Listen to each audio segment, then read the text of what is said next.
తన జీవితంలో ఎన్నో బాధలను పడుతూ వచ్చిన ఒక అమ్మాయిని ఇలా అంటే అలా మార్చేయడం నువ్వు అనుకున్నంత ఈజీ అయితే కాదు. ఇంతవరకు జీవితంలో నువ్వు తీసుకుని కష్టమైన నిర్ణయాల్ని తీసుకోవాల్సి ఉంటుంది. ఆ టైంలో నీకున్నది రెండే ఆప్షన్స్. ఒకటి, ఆమెను వదిలేయడం. ఎందుకంటే నీకు తనని హ్యాండిల్ చేయడం కష్టం కాబట్టి మాక్సిమం అబ్బాయిలు ఇదే ఆప్షన్ ఎంచుకుంటారు. ఇప్పుడు రెండోది, చిన్నప్పటి నుంచి ఇప్పటి వరకు ఎన్నో కష్టాలు పడి బాధలు అనుభవించి సరైన కేరింగ్, లవ్, ఎఫెక్షన్ పొందని ఒక అమ్మాయిని అక్కడే వదిలేయకుండా మార్చాలి అని నిర్ణయం తీసుకుంటావు చూడు, దానికి దమ్ముండాలి. అలాంటి వాడు మాత్రమే నిజమైన ప్రేమ అంటే ఏంటో, ఒక అమ్మాయికి ఇవ్వాల్సిన రెస్పెక్ట్ ఎలా ఉంటుందో ఆమెకి తెలిసేలా చేయగలడు.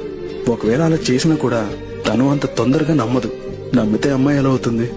ఒక మామూలు అబ్బాయిని ఎలా సందేహిస్తుందో అలానే సందేహిస్తుంది. ఆ సందేహాలన్నింటినీ ఓర్పుతో భరించి నువ్వే ఎదుర్కొని దాటాలి.